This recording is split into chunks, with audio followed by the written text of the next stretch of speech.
Yo, what's up guys? Back at it. Today's day, I don't even know.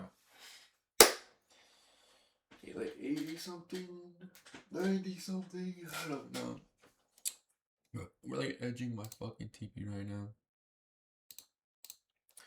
now. So the reason why I took this trade in the higher time frame, we are bearish, and even more so after 10 o'clock.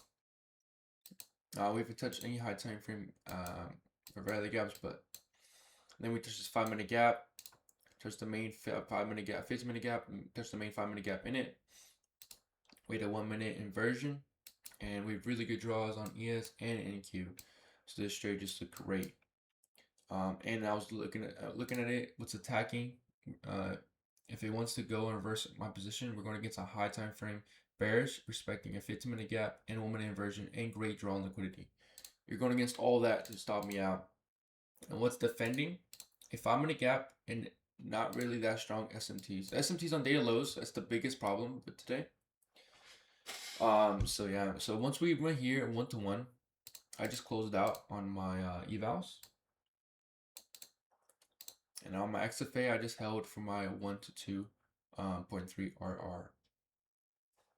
And yeah, basically solidifies my trade up. I had a break even here at 1-to-1. I was not gonna break even, but I'm like, well, I'll break even because I'd rather break even than be upset that I lost because I didn't break even at a 1-to-1. I could have TP. So yeah, the only thing that made me nervous was that ES is not bearish, but if you weren't even looking at ES, NQ was telling me it wants to go lower. What is NQ telling me? It wants to go lower, so I want lower. I mean, sometimes whenever they're not correlated, it tends to be a little bit worse price action. So that's what got me nervous, but these drawn liquidity on ES is just so obvious with equal lows. It just looks great. So, and then on NQ as well, we have this low, and then that was like the biggest low I wanted. Then we edged it earlier, respect to 15-minute gap, and we're seeing, nice movement lower. And we also, was ripping through this 5-minute gap. So, I was pretty happy with this trade. And this is what I would call a A+ setup. I had pretty high conviction. And then when I'm narrowing it down, what we're attacking versus defending, it's pretty obvious. Like, we are attacking. We have so much more that's with us than against us. We only have 2 things against us, and that's it. That's it, just 2 things. And compared to all the 5 things we have, like, wow, it's like 5 versus 3, 5 wins. So it's like, why would I not take that trade? Just a question, So yeah, live markets. So this is my first trade since July 8th. Or maybe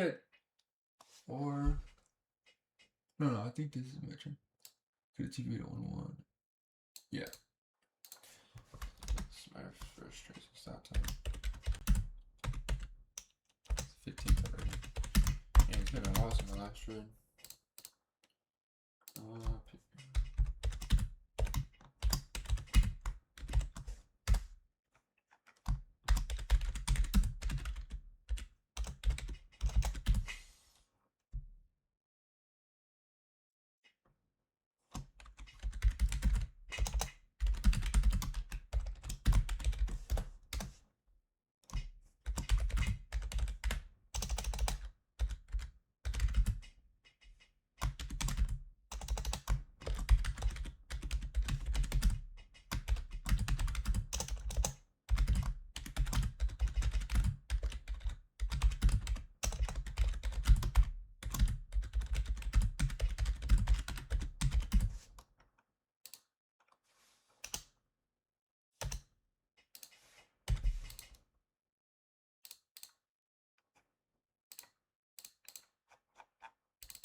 Alright guys, well there we go. I broke down everything I had.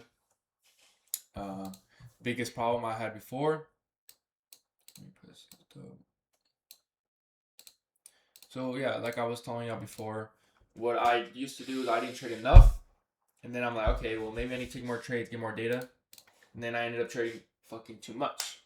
I ended up trading every single day, at least 4 times a week. I went from only trading like once a week, or like 3 times a month. Then I went to trading 4 times a week. Now I just need the middle. Not too many trades, not too little trades. All I need is A+ setup with a decent amount of conviction, and we enter. That's it. And we usually get 2 to 3 trades a week with that. And we don't want to be entering no trades that we're going to be losing.